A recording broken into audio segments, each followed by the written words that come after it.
Nous allons, d'abord, nous vous saluons dans le précieux nom du Seigneur.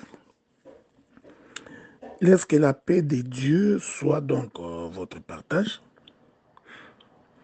J'ai saisi cette occasion pour remercier d'abord l'Éternel Dieu, parce qu'il est attesté dans sa parole qu'il est le maître des temps et des circonstances.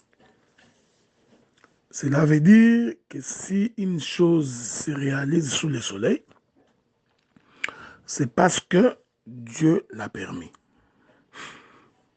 Il est donc celui qui crée les temps et qui met en place les circonstances permettant la manifestation ou la concrétisation d'une réalité. Et à ce titre-là, je les remercie et je lui rends toute la gloire, à lui la puissance et à jamais. Qu'il me soit également autorisé de remercier l'administrateur du groupe qui de temps en temps pense à nous pour pouvoir intervenir parce qu'il croit que notre grâce est donc utile pour le corps de Christ. Ceci étant dit, je vais prier le Seigneur. Dieu, je te dis merci. Je te glorifie, toi, le Dieu qui nous garde et qui nous protège et qui permet que la chose soit possible. Alors nous voulons bannir au-dedans de nous tout ce qui peut être comme une pensée humaine, toute interférence extérieure pouvant intervenir dans ces messages. Nous sommes en train de la bannir au nom du Seigneur Jésus-Christ. Exerce donc notre oreille afin qu'elle soit circoncise par le Saint-Esprit, afin de comprendre la pensée de l'Écriture. Dieu fait en sorte que la parole que nous entendons devienne vie au-dedans de nous-mêmes. Que nous puissions la vivre et la mettre en pratique parce que c'est toi qui crée toute capacité dans l'homme. L'auditoire qui me suivra, qui me suit, ou ceux qui me suivront par des audios partagés, laisse que cette parole soit donc comme des flèches dans un carquois, permettant à tout un chacun de nous de marcher dans la forêt, comme des sandales aux pieds nous permettant de traverser le désert. Que la gloire te soit rendue ainsi par Jésus-Christ, notre Seigneur et notre Sauveur. Amen. Bon, bien-aimés frères et sœurs, shalom, nous commençons donc notre thème qui nous a été donné. Deux valent mieux qu'un parce qu'ils retirent un bon salaire de leur travail. Nous avons donc aujourd'hui et demain pour pouvoir intervenir. Aujourd'hui, j'expliquerai d'abord ce que signifie deux valent mieux qu'un. Ensuite, demain, si le Seigneur nous prête vie, j'expliquerai comment est-ce que les deux ont travaillé et comment ils ont obtenu un bon salaire. Vous savez, c'est toujours difficile d'intervenir lorsque l'on est précédé par des éloquents prédicateurs. Hein? Donc, quand des ministres aussi aguerris, avec des couteaux bien aiguisés, sont passés devant vous ou devant toi, alors à un moment donné, tu te poses la question, qu'est-ce que j'ai encore à dire? Mais je me souviens d'une parole. Le Seigneur a dit aux enfants d'Israël, lorsque vous moissonnerez, s'il y a une partie de la moisson qui tombe à terre, donc Dieu a compris que lorsque l'on fait la moisson, il y a toujours une partie de la moisson qui tombe. Alors il avait dit aux enfants d'Israël, lorsque cette portion de la moisson qui tombe, il a donc interdit aux enfants d'Israël de revenir pour devoir ramasser la portion qui est tombée.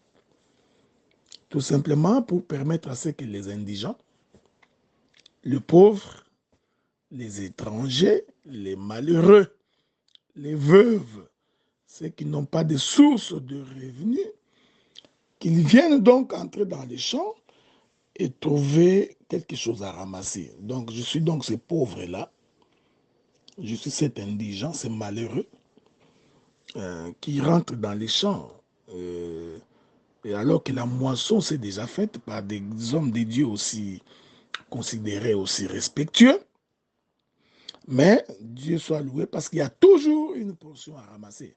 Hein, d'ailleurs, c'est ce que Boaz avait dit à la veuve Ruth. Hein, donc, il a dit, tu suivras mes serviteurs au moment de la moisson, hein, pendant la moisson d'orge, hein, l'orge servant à la cuisson de pain de pauvre. J'aime ces choses. Donc, il dit à Ruth, donc, tu glaneras après mes serviteurs. Alors, nous aurons toujours quelque chose à dire par rapport à cette question-là. Deux valent mieux qu'un. Je voudrais commencer mon intervention dans les livres de Genèse. Parce que j'ai toujours pensé que tout se trouve dans le commencement. Et j'ai toujours la foi que si l'on est un bon prédicateur, il faut que l'on soit à même de marcher dans Genèse, dans la création, et d'en sortir sans coup ni blessure. Ceci est très important. Je vais donc rentrer dans Genèse. Quand le Seigneur dit dans les livres d'Ecclésiaste, là où nous avons lu, que deux valent mieux qu'un. Alors je voudrais vous supplier de me suivre attentivement, parce que je crois que les grandes questions ont déjà été abordées par mes prédécesseurs, ce qui fait que les sentiers étant déjà bâtis, donc ça devient beaucoup plus facile pour nous, pour moi, de devoir marcher. Alors, je suis dans Genèse chapitre 1er. Je vais donc lire à partir du verset, souffrez, hein, à partir du verset 26. Que Dieu vous bénisse. Il est écrit, puis Dieu dit, faisons l'homme à notre image, selon notre propre ressemblance, qu'il domine sur le poisson de la mer, sur les oiseaux du ciel et sur les bétails et sur toute la terre, sur tous les reptiles qui rampent sur la terre. Dieu créa l'homme à son image, il le créa à l'image de Dieu, il créa l'homme et la femme. Que le Seigneur vous bénisse. Regardez, l'Éternel Dieu dans les livres de Genèse va donc décider, lui Dieu, de créer l'homme qui lui ressemble. J'essaie d'être le plus simple possible pour que nous puissions nous faire comprendre. Le Seigneur crée d'abord le monde, il place tout, et il vient créer l'homme en dernier, l'homme et la femme, ça vous le savez. Et lorsque Dieu crée l'homme, Dieu décide qu'il va créer l'homme à son image et à sa ressemblance. En d'autres termes, l'Éternel était en train de projeter sa propre personne sur la terre. Or, vous savez que Dieu est esprit. Dieu n'a pas de corps. Voyez-vous, donc il n'est pas matériel. Alors, le souci de Dieu, parce que je donnerai beaucoup d'éléments là-dessus, c'était que le Seigneur, comme le Créateur, il voulait entrer dans le temps. Ok? C'était ça les soucis de Dieu. Dieu voulait entrer dans le temps. Alors, comme Dieu, il est seul, hein, souvenez-vous qu'il a dit à Israël, Israël, Israël, tu n'auras pas d'autre Dieu devant ma face, je suis le seul et l'unique Dieu. Donc, Dieu était seul. C'est pourquoi l'écriture que j'ai lue, vous verrez que le Seigneur dit, créons l'homme à notre image, selon notre propre ressemblance. Notre, on donne l'impression qu'ils sont plusieurs, mais ensuite il va dire, et Dieu le créa. Donc c'est Dieu qui créa. Donc Dieu était seul. Maintenant, le Seigneur voulait entrer dans les temps. Comprenez que ce que je suis en train de dire, c'est pratiquement tout le plan de la rédemption. Le Seigneur voulait entrer dans les temps. Maintenant, comme Dieu est esprit et que l'Éternel n'a ni commencement, ni fin de jour, comme Dieu n'est pas un homme, alors le souci de Dieu, c'était que il fallait qu'il entre dans les temps. Alors, Dieu a compris que lui, Dieu ne peut pas entrer dans les temps au risque que quelque chose d'extraordinaire arrive. Alors, qu'est-ce que Dieu fait? Dieu va se faire un corps. Voyez-vous? Et ce corps-là, c'est ce que nous appelons le corps d'Adam. Une fois que Dieu crée Adam, le Seigneur maintenant vient entrer dans le corps d'Adam. Que la paix de Dieu soit avec vous. Ainsi, deux valent mieux qu'un. Est-ce que vous voyez ça? Je vais répéter ça autrement. Par Adam, Dieu a eu un corps, c'est-à-dire, dans Adam, nous avons trouvé le corps et l'esprit. Les deux qui valent mieux que un, ici, les deux là, c'est le corps et l'esprit. Que Dieu vous bénisse. Et le un là, c'était Dieu quand il était esprit. Dieu étant un Dieu qui répète les choses, il va les répéter de plusieurs manières. Je donnerai plusieurs répétitions de la même chose pour expliquer juste la première portion de cette écriture-là. Deux valent mieux qu'un. Je répète d'abord.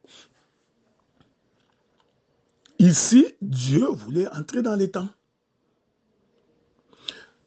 Comment les créateurs pouvait-il se soumettre à sa propre création avec tous les risques d'être retenu par la création? Est-ce que vous comprenez ce que je dis? Je vais répéter ça. Cela veut dire que Dieu avait peur. Parce que Dieu a eu peur. Dieu a eu peur. Donc, Dieu a eu peur d'entrer dans les temps. Je m'excuse parce que il y a quelqu'un qui m'a interrompu. Je disais ceci. Je suis en train d'expliquer le pourquoi de deux valent mieux que un. Alors, j'explique cette portion d'abord de l'écriture aujourd'hui. Et demain, j'expliquerai le travail qu'ils accomplissent tous les deux et quel est le salaire qu'ils en tirent. OK? Dieu avait donc peur d'entrer dans les temps. Pourquoi? Comme l'Éternel n'a ni commencement ni fin de jour. Donc, on ne peut pas limiter Dieu. Alors que la création a un temps et une fin. Maintenant, la crainte de Dieu était que si j'entre dans les temps, est-ce que je sortirai? Il y a une très belle illustration de cela lorsque Jésus-Christ, il savait qu'il était venu pour mourir. Ça, vous le savez, non? Ouais, Jésus-Christ était venu pour mourir. Il a dit à Pierre, arrière de moi, Satan, car ta pensée n'est pas la pensée de Dieu. Donc Dieu, Jésus-Christ, savait déjà depuis sa naissance que sa mission, c'était pour passer sur la croix. Mais vous verrez que quand il était dans les jardins de Gethsemane, il a eu peur de mourir. Il dit, Père, s'il était possible d'ôter cette coupe.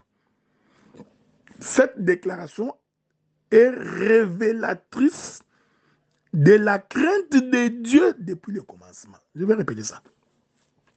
Donc, comment le Créateur, qui n'a ni commencement ni fin de jour, pouvait-il entrer dans les temps et s'en sortir? Et je crois que c'est cela même ce que le diable n'avait pas compris. Parce que si le diable savait que par la mort, il sera vaincu, il n'allait pas entraîner Jésus à mourir. C'est ça le mystère. Un, deux valent mieux qu'un. Alors, qu'est-ce que le Seigneur fait? Il dit, je ne peux pas entrer dans les temps comme ça. Qu'est-ce que j'ai fait pour entrer dans les temps? Je me fais un corps. C'est ainsi que Dieu s'est fit le corps. Le corps que Dieu s'est fit, c'est ce que nous appelons Adam. Utilisons un autre langage. Le corps que Dieu s'est fit, c'est ce que nous appelons le Fils. Parce que l'Écriture atteste que Adam était le Fils de Dieu. Ainsi, le corps d'Adam, qui est le Fils, et Dieu, lui, il est le Père. Lorsqu'ils se mettent ensemble, ça permet de comprendre pourquoi la Bible dit Dieu, deux valent mieux qu'un. Avez-vous remarqué ça? Pourquoi? Parce que le Seigneur Dieu voulait se protéger pour survivre dans les temps, avoir la capacité d'entrer dans les temps, de circuler dans les temps et de sortir du temps. Est-ce que vous comprenez cela? Ainsi, le corps d'Adam devient donc l'autre partie de Dieu, lui permettant de marcher à deux et de circuler dans les temps. C'est pourquoi, lorsque Jonas fouillait le Seigneur, il entre dans un bateau. C'était un bateau de commerçants. Les vagues s'élèvent, les tempêtes s'élèvent. Vous connaissez l'histoire, donc je suis juste de passage. Je suis en train d'élever les panneaux de publicité, mais ça peut faire l'objet de beaucoup d'enseignements. Maintenant, Jonas va se cacher dans la cave, parce qu'en fait, Jonas, il avait peur de mourir. Est-ce que vous me comprenez? Mais tellement que la tempête s'est levée, qu'il n'y avait pas la paix, on va aller surprendre Jonas dans la cave, on va l'amener sur la passerelle. Jonas leur dira, pour qu'il y ait la paix, il faut que vous me jetiez dans l'eau. Ici, je prends des séquences prophétiques. Okay? Je n'entre pas, je ne prêche pas par la doctrine, hein, ni par la connaissance. Je suis en train de prêcher par la prophétie et par la révélation. Vous savez, lorsqu'on est en train de prendre Jonas pour le jeter dans l'eau, en réalité, ces mouvements-là, c'est le mouvement de Dieu qui quitte le ciel et qui rentre dans les temps. Ce n'est pas moi qui dis, hein, ce sont les Écritures. Que Dieu vous bénisse. Au commencement, l'Esprit de Dieu s'est mouvé au-dessus des eaux. Avez-vous remarqué ça? L'Esprit de Dieu s'est mouvé au-dessus des eaux. L'Esprit là, c'était Dieu. Les eaux, c'était le monde. Selon le livre de Matthieu, quand le Seigneur est en train de recruter les disciples, il dira, Pierre, je ferai de toi un pêcheur d'hommes. Dieu va confirmer que le monde est représenté par les eaux. Donc l'Esprit de Dieu qui s'est mouvé au-dessus des eaux, c'est ça, Dieu qui marche au-dessus du monde. Il est encore esprit. Mais le souci de Dieu, c'était d'entrer dans le monde. C'est pourquoi pendant que cet esprit-là était en train de s'émouvoir au-dessus des eaux, l'esprit n'avait pas piétiné l'eau. Il se mouvait au-dessus. OK? L'esprit planait au-dessus des eaux.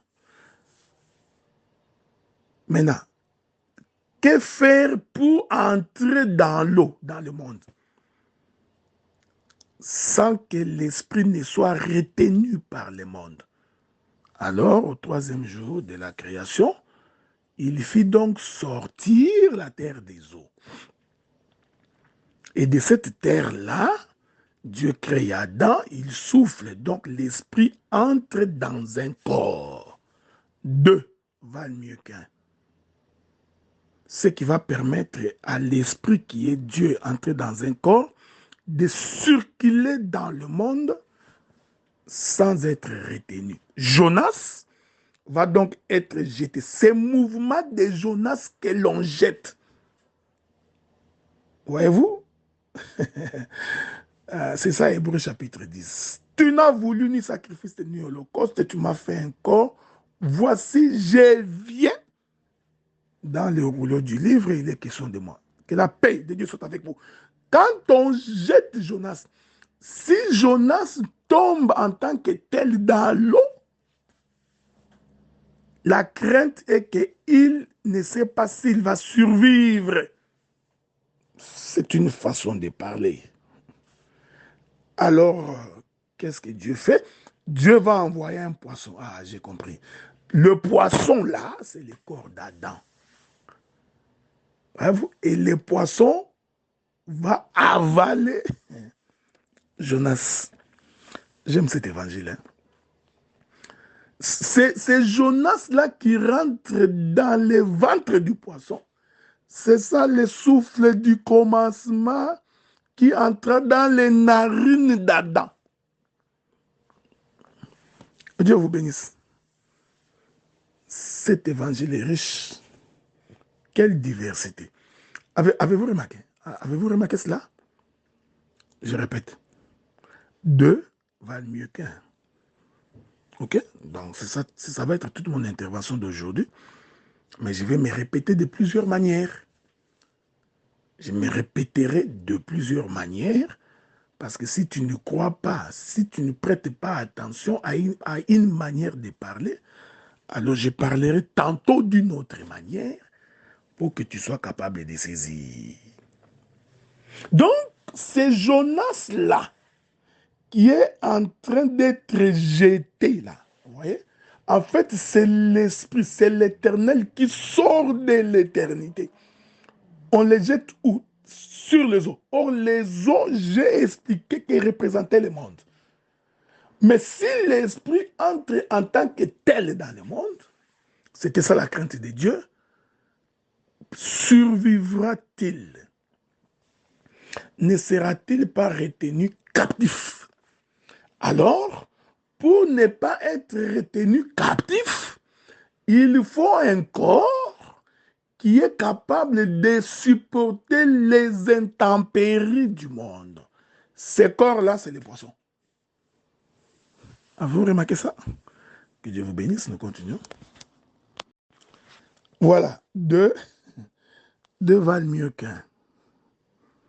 Ah, maintenant, quand Jonas entre dans le ventre du poisson, Jonas et les poissons font deux. Et ça vaut la peine plus qu'un, parce que ça permet à Jonas de rester dans le ventre du poisson pendant 3 jours et 3 nuits, qui est l'image de toute une marche. Que la paix de Dieu soit avec vous. Que la paix de Dieu soit avec vous. C'est toute une marche dans les temps de Dieu lui-même. De Dieu lui-même. C'est pourquoi après 3 jours, les poissons vont donc vomir Jonas sur le rivage. Hein, ces vomissements-là, c'est avoir survécu au monde. En d'autres termes, c'est la résurrection. Ce n'est pas moi qui dis, hein, c'est le Seigneur qui dit ça dans sa parole. Vous permettez que nous puissions lire ça. Lisons ça alors dans ces cas-là. Hein? C'est Jésus qui dit ça. Hein? Lisons ça. Que la paix de Dieu soit avec vous. Écoutez ce que le Seigneur dit. Il dit, hein, je cherche l'écriture, je crois que c'est dans le livre de Luc. Hein? Luc chapitre 11. Luc chapitre 11. Il est écrit, de même que Jonas fit un signe pour les Ninives, de même le Fils de l'homme en sera un pour cette génération. Prenons le verset 29. Le peuple s'amassait en foule, ils se mirent à dire, cette génération est une génération méchante, elle demande un miracle. Il ne lui sera donné d'autre miracle que celui de Jonas. Avez-vous remarqué ça? Vous pouvez continuer si vous voulez, vous verrez que le Seigneur va dire, de même que Jonas fit 3 nuits et 3 jours dans le ventre de la terre. Hein? Non. Dans le ventre du poisson, de même, le Fils de l'homme fera 3 jours et 3 nuits dans le ventre de la terre. J'ai compris que le ventre du poisson, c'est le ventre de la terre. Oh, quand je rentre au commencement, vous allez vous rendre compte que l'homme a été tiré de la terre, Adam a été formé de la poussière de la terre. Quand Dieu souffle, en réalité, Dieu entre dans le ventre de la terre. Vous remarquez? Ici, j'ai dit, sans risque d'être contredit, ni par les prophètes, ni par les apôtres, qu'en réalité, Adam, c'est tout un poisson. C'est tout un poisson. C'est tout un poisson. Et l'Esprit de Dieu qui est en lui, c'est ça, Jonas. Que Dieu vous bénisse. 2 valent mieux qu'un. Mais quel est l'objectif poursuivi d'être 2? C'est pour que pendant que nous marchons pendant que Dieu traverserait les temps, que l'esprit qui est dans le corps ne soit pas altéré. Que cet esprit ne subisse pas les intempéries du temps. J'aime ces choses, que j'adore les Écritures du Seigneur. Voyez-vous? Je répète ça carrément, clairement et doucement. Que lorsque le Seigneur disait que 2 valent mieux qu'un, le Seigneur prophétisait sur lui-même. Est-ce que vous comprenez ça? C'est pourquoi, alors qu'il est en train de dire, créons l'homme à notre image, l'homme un seul homme, mais quand vous descendez le verset que nous avons lu, il va ajouter, il les créa l'homme et la femme.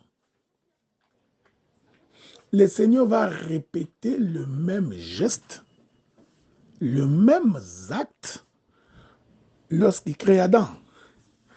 Que la paix de Dieu soit avec vous, puisque nous prêchons un Dieu répétiteur. Selon qu'il est écrit qu'il n'y a rien de nouveau sur la terre, ce qui a été et sera. Alors Dieu répète tantôt d'une manière, tantôt d'une autre, pour que tu fasses attention. Je voudrais juste scandaliser quelqu'un. Juste soulever quelques préoccupations.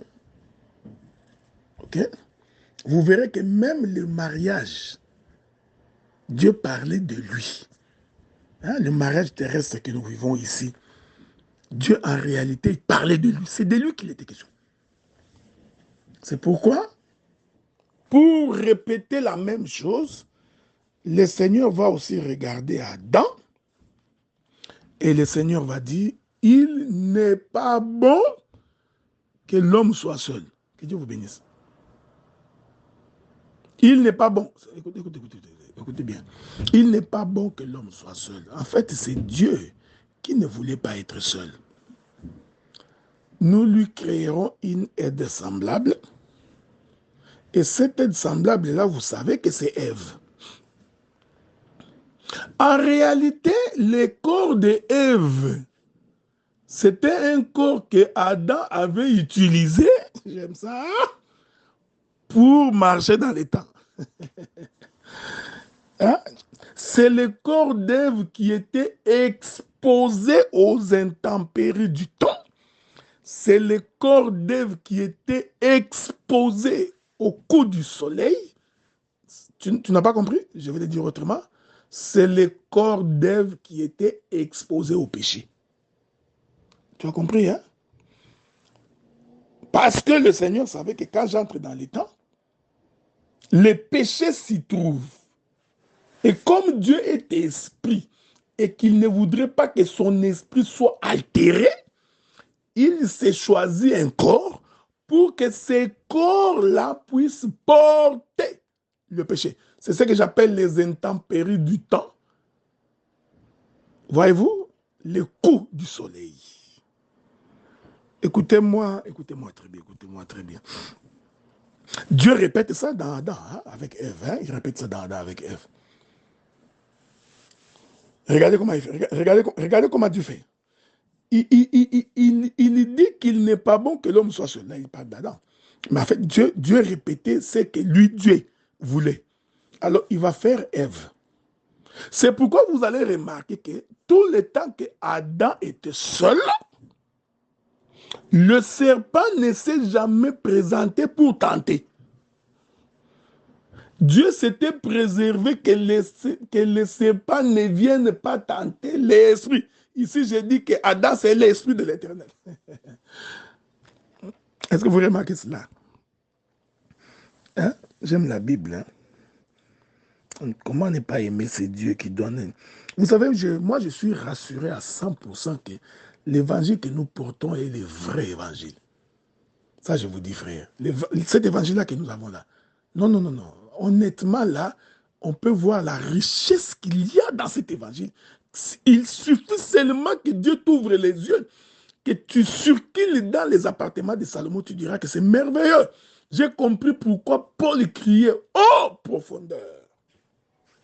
Quelle sagesse! Qu'est-ce que Dieu fait? Il s'arrange que les serpents ne viennent pas tenter Adam. Pourquoi? Parce que l'esprit ne peut pas être altéré. Maintenant, quand la femme se manifeste, écoutez ce qu'Adam dit. Adam dit, c'est la chair de ma chair, os de mes os. Et quand le diable vient, qu'est-ce que le diable fait? Le diable vient séduire Ève. C'est ça. En d'autres termes, c'est la chair qui va subir les intempéries du péché. C'est avec raison que Paul disait. Disons ce que Paul disait. C'est vraiment avec raison que Paul disait ça. Paul dit ceci, dans les livres de 1 Timothée. 1 Timothée, chapitre 2. Lisons. Écoutez, il dit ceci. Le verset 11. Que la femme écoute l'instruction en silence avec une entière soumission. Je ne permets pas à la femme d'enseigner ni de prendre de l'autorité sur l'homme. Elle doit demeurer dans le silence. Écoutez maintenant. Paul dit, car Adam a été formé le premier et ensuite Ève. Parce que je t'informe que l'esprit existe avant le corps. Ok? J'aime ça. Et ce n'est pas Adam qui a été séduit, c'est la femme qui, séduite, s'est rendue coupable de transgression. Que la paix de Dieu soit avec vous. Nous continuons notre marche. Écoutez bien, mes frères, nous sommes véritablement en train de sonder les profondeurs des Écritures. Okay? Ça, c'est la nourriture que nous partageons, c'est la nourriture des grands. C'est la nourriture des gens qui craignent Dieu, hein, qui font un effort pour vivre la vie de la sainteté, en espérant que nous allons atteindre la perfection. Hein? Comme la Bible dit que je voudrais que les hommes prient en tout lieu ayant les mains levées, pures et sans tache. Ceci est très important. Des fois, vous savez, des fois, nous sommes distraits dans des choses qui n'avancent à rien. Tu verras des frères en train de se battre pour des positionnements, d'autres se battent pour des titres, il y a des gens qui se battent pour des lignées. Ok? Donc, je m'excuse beaucoup, mais moi, j'ai toujours contesté avec la plus grande énergie cet enseignement des pères qui est très, très, très mal présenté aujourd'hui, qui nous amène dans ce que j'appelle, moi, le communautarisme, et finalement, au risque que nous tombions dans ce qu'on appelle le catholicisme, le méthodisme, le pentecôtisme. Il y a de fortes chances que si les véritables fils de Dieu ne relèvent pas l'autel, que nous en arrivions là-bas. Ok? Regardez.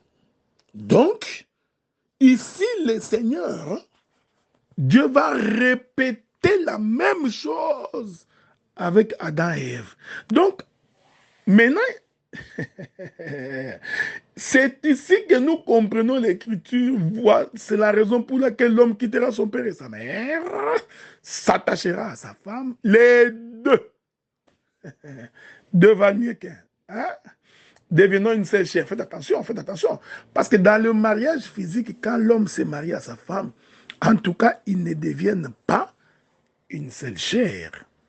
Si quelqu'un a déjà célébré un mariage où l'homme et la femme sont devenus un seul corps, il peut me les rapporter, je vais me repentir et j'arrêterai de prêcher l'évangile. Non, il n'y a aucun mariage qui fait que nos femmes avec nous deviennent un seul corps. Même quand vous êtes à la maison, vous n'êtes pas un, c'est faux. Vous le savez, non? Hein, parce que d'abord, toi, tu as tes désirs, la femme a ses désirs, tu as tes besoins, la femme a ses besoins. Vous n'avez pas tous les mêmes besoins. Hein? Donc, à ce moment-là, en tant que ministre de la parole, il faut se poser la question, quelle était la pensée de Dieu quand il dit que les deux deviendront une seule chair? Or, les seuls qui sont devenus une seule chair, c'était quand Dieu a créé Adam et que Dieu a soufflé dans Adam. Donc, quand Adam se mettait debout, c'était un seul corps. Mais dans ce corps-là, il y avait la chair et l'esprit, mais dans un seul corps. Vous voyez, c'est ça, les deux deviendront une seule chair. Ce n'est pas vos mariages physiques, ok? Maintenant, quelle est la raison du deuxième? Pourquoi deux? C'est pour traverser les temps. C'est la traversée du temps qui nous intéresse. C'est alors que, parce que demain quand j'expliquerai le travail et les salaires, vous allez comprendre la raison. Voyez-vous? Hein? Donc pour que si l'un tombe, l'autre les relève, faites attention. Hein? Bon, je sais que les doctrinaires ont tendance à dire que si ton frère pêche, tu vas aller les relever. Bon, je leur concède ça, hein, je leur concède ça. Je ne voudrais pas entrer en guerre avec eux, mais l'Éternel avait une autre pensée. Il avait une autre pensée. Parce que celui qui tombait, c'était la chair, et c'est l'esprit qui doit être relevé. Mais nous allons arriver là-bas probablement demain, si le Seigneur nous prête vie. L'Éternel est Dieu. Comme j'ai dit, il va les répéter autrement. C'est là que je vais devoir avancer probablement pour conclure pour aujourd'hui. Regardez, Dieu dit à Noé, j'ai dit la même chose de plusieurs manières pour dire la même chose. Deux valent mieux qu'un. Dieu dit à Noé, je vais détruire le monde. En d'autres termes, Noé savait que le monde va être détruit. Ici, Noé, c'est l'esprit. Hein? Alors, Dieu répète ce qu'il a fait au commencement. Il dit, Noé, pour que tu survives à ces jugements, tu dois te construire une arche. Ah, l'arche, une fois que tu l'auras construit, avec 3 compartiments, toi, Noé, tu entreras dans l'arche. Que la paix de Dieu soit avec vous. C'est pourquoi Noé va... Parce que l'arche, c'était le corps de Noé. C'est ça. Hein? Au commencement, Dieu dit, faisons l'homme à notre image. Il fit l'homme à son image et à sa ressemblance. Donc, l'arche, c'est ça, Adam. Noé, lui, c'est lui l'esprit de Dieu. C'est lui Dieu. Quand il finit de construire l'arche, Noé fait quoi? Il entre dans l'arche. C'est Noé là qui rentre dans l'arche. C'est ça le souffle de l'Éternel, le souffle qui rentre dans le corps d'Adam. Parce que lorsque l'Éternel, en soufflant, entre dans le corps d'Adam, la Bible dit que Adam devint un être vivant. C'est-à-dire que Adam commença à se mettre en mouvement. Que la paix de Dieu soit avec vous. Tant que Dieu n'est pas entré dans l'arche, c'est-à-dire tant que Dieu n'est pas entré dans Adam, Adam ne peut pas s'émouvoir. Que la paix de Dieu soit avec vous. Une fois que l'esprit est à l'intérieur, automatiquement, là, Adam ne pouvait que s'émouvoir. Ici, je voudrais dire ceci. Je voudrais dire une chose. Quand Adam est en train de s'émouvoir là, c'est le corps qui est en train de marcher dans le monde, mais l'esprit est dans le corps. Mais c'est ce qui est arrivé du temps de Noé. Tant que Noé était en train de construire l'arche, l'arche ne pouvait pas s'émouvoir. Dieu vous bénisse, hein? Une fois que Noé entre dans l'arche, Dieu soit loué parce que nous sommes dans l'ombre et que l'ombre n'étant pas la représentation exacte des choses, personne donc ne me posera la question de l'exactitude dans l'ombre. Okay? Une fois que Noé entre dans l'arche, Dieu fait pleuvoir et l'arche se met en mouvement. J'aime ça. L'arche commence les navettes. Il commence les navettes. Et la pluie est en train de tomber sur l'arche. Cette pluie qui tombe sur l'arche, c'est ce que j'ai appelé les intempéries du temps. C'est ce que j'ai appelé les coups du soleil. C'est ce que j'ai appelé le péché qui s'abat sur un corps. Cependant, Noé à l'intérieur n'est pas altéré. Que Dieu vous bénisse. Avez-vous remarqué cela? Est-ce qu'on peut faire une exhortation? C'est pourquoi quand on est en Christ, on est en Christ. On est protégé contre les intempéries du monde, contre les attaques du monde du diable, contre les flèches du monde des ténèbres. Que la paix de Dieu soit avec vous. Ici, vous comprenez que les deux qui valent mieux qu'un, expliquer tout simplement la marche de l'Éternel Dieu dans les temps. Est-ce que vous comprenez cela? Bon, je vais ajouter probablement une autre intervention et je vais conclure pour aujourd'hui. OK?